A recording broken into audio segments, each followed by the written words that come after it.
पिछले व्लॉग में आपने देखा कि मैं नीलम पहुंचा, वहां पर अपर नीलम और केरन यानी कि नीचे वाले नीलम का विजिट किया, लाइन ऑफ कंट्रोल के ऊपर बात की, कश्मीर के लिए तबसरे भरा गाना गाया और अब आगे देखें। फिर हम आगे बढ़ गए और रास्ते में मिला एक होटल जहां पर रुककर मैंने लोबिया चावल खाए। मजे के थे पर दाल चावल जैसी बात नहीं। उसके बाद हमें रास्ते में मिला एक जानवरों का रेवड़ जिसके चरवाहों को यहाँ पर बकरवाल कहते हैं। इनके बारे में यहाँ पर एक बात बहुत मशहूर है कि ये बहुत ही सख्त जान होते हैं। सर्दी हो, गर्मी हो, खिजा हो, बहार हो, सारे सीजन सिर्फ एक शर्ट में गुजार लेते हैं। पहाड़ चढ़ना हो कि उतरना हो या पानी में डुबकी लगाना हो, हर काम में माहिर। मैं बकरवाल हूँ, मैं बकरवाल। खैर सफर का काम तो है जारी रहना, और वो तो जारी है। एक जगह तो मुझे बिल्कुल ही खौफ आ गया जब मैंने गाड़ी के टायर को खाई में गिरने से बचते हुए देखा। मुश्किल रास्ते हैं पर खूबसूरत समा है।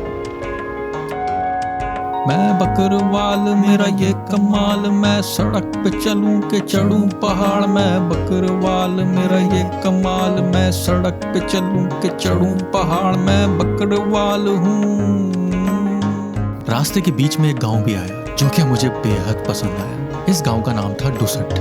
बस मैं यहाँ पर रुका नहीं क्योंकि मुझे यहाँ पर एक भी गेस्ट हाउस नजर नहीं आया। शायद इसकी खूबसूरती की वजह ही है। तो फिर क्या था, अपना सफर जारी रखा। ऊंची नीची और खतरनाक रास्तों से गुजरते हुए हम पहुंचे एक ऐसी जगह पर जहां पर पहाड़ों से बहने वाले पानी की वजह से कई गाड़ियां फंसी हुई थी। कोई हॉर्न नहीं बजा रहा था और सब अपनी गाड़ियां रोककर एक दूसरे की मदद कर रहे थे। जरा हवा चली तो उड़ गया मैं, रास्ते की धूल था तू मेरे आसरे क्यों खड़ा। मुझे मंजिलों से क्या वास्ता, मैं बकरवाल हूँ। थोड़ा बदहाल हूँ पर मैं कमाल हूँ। मैं बकरवाल हूँ,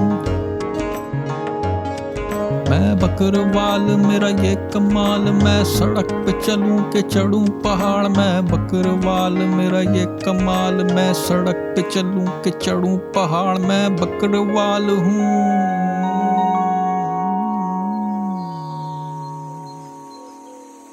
एक तवील सफर के बाद बिल आखिर में पहुंच गया केल, जो कि नीलम जिला में मौजूद एक जगह है। और आपको जो यहाँ की ये खूबसूरत लोकल बच्चे नजर आ रहे हैं, ये यहाँ पर खर्ची के चक्कर में मौजूद है। खर्ची तो इनको मिलेगी पर उससे पहले। अच्छा, अपना कौमी तराना सुनाओ। कौमी तराना सुनाओ अपना।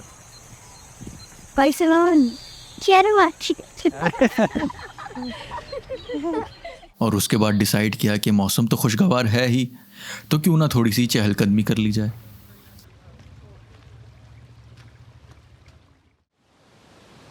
खाने वाने से फारिग होकर केल में एक दिन मस्त गुजारने के बाद दूसरे दिन टावट के लिए रवानगी इख्तियार की। अब ये पहाड़ों के रास्ते हैं, इनमें प्रॉब्लम्स तो होती हैं। मैं निकला था केल से निकला टावट जाने के लिए। पब्लिक बस थी, जीप बुक नहीं कराई, बहुत ज़्यादा पैसे मांग रही थी।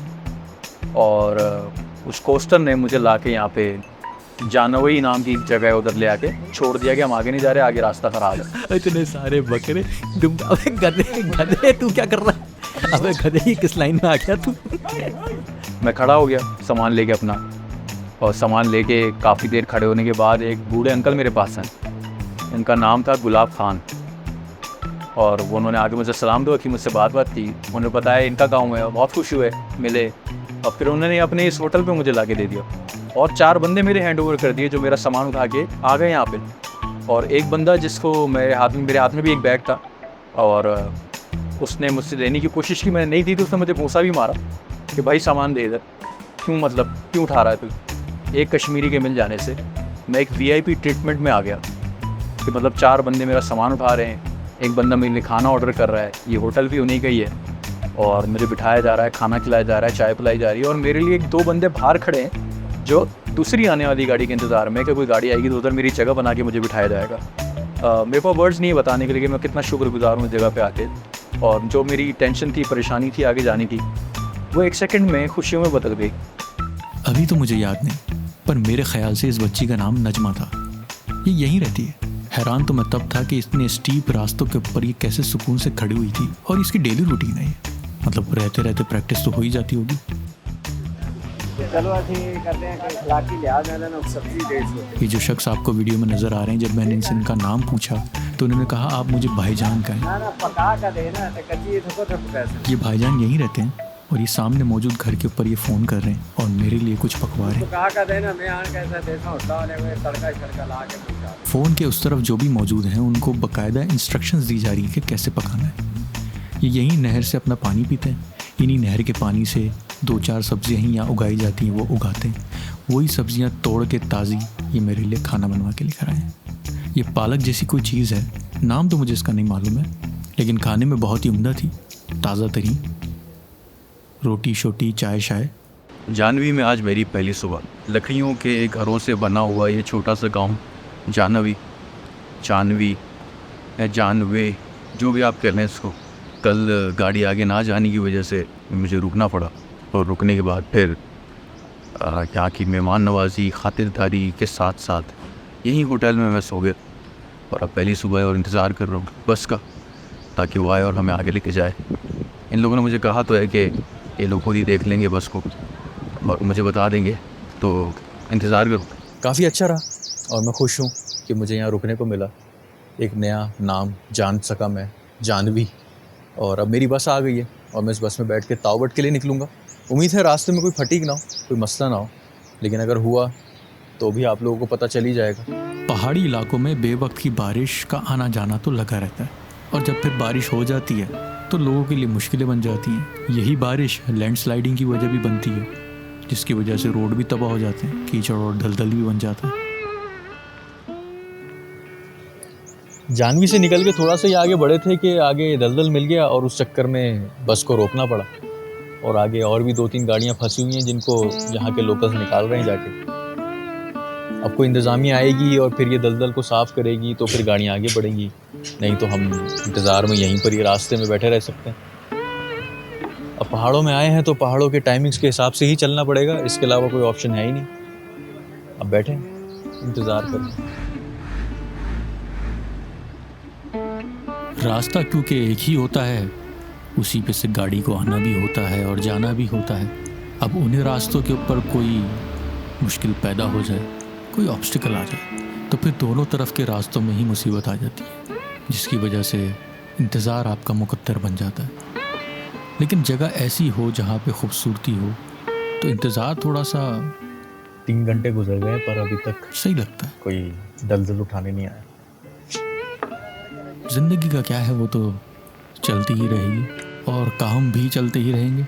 उम्मीद है कि ये जल्दी रास्ते बन जाएं ताकि इन पे सफ़र करना ज़्यादा आसान हो। यार कोई ट्रक तो आया नहीं, कोई बुलडोज़र भी नहीं आया उठाने के लिए, लेकिन यहाँ पे लोग हैं जो बेलचे और फावड़े लेके काम कर रहे हैं और रास्ता सीधा करने की कोशिश कर रहे हैं। दूसरी गाड़ियाँ भी हैं जो फंस रही हैं यहाँ आके। पता नहीं इसमें कितना टाइम लगने वाला है। 7 बजे से निकला हुआ हूँ और इस वक्त 11 बज रहे हैं। भूखा प्यासा, धूप भी बहुत ज़्यादा है। इन रास्तों को हम परमानेंटली क्यों नहीं ठीक कर लेते?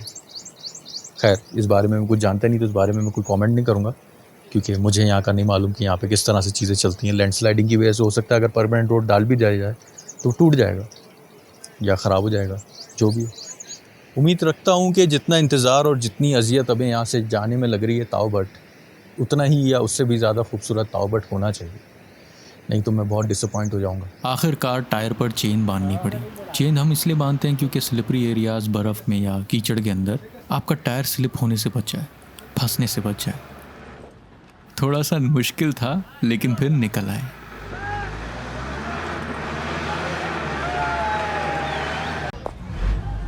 फाइनली बस निकल आई और अब सब बैठेंगे और जाएंगे। सुना था कि मुश्किलों के बाद जब आसानी आती है तो आपको मुश्किलें याद नहीं रहती। हो तो वैसा ही कुछ रहा है।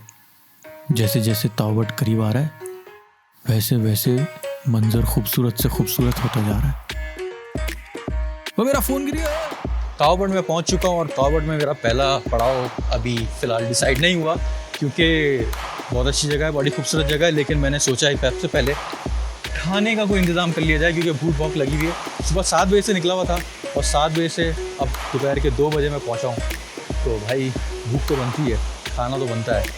अब पहले खाना खाऊंगा, उसके बाद फिर जगह ढूंढेंगे। मेरे पीछे आप बैकग्राउंड पे देख रहे होंगे कुछ अच्छे नज़ारे, इसका भी पहले तबीयत से व्यू कराएंगे आपको, लेकिन पहले खाना खा लेते हैं। हाँ भाई, खाने में क्या?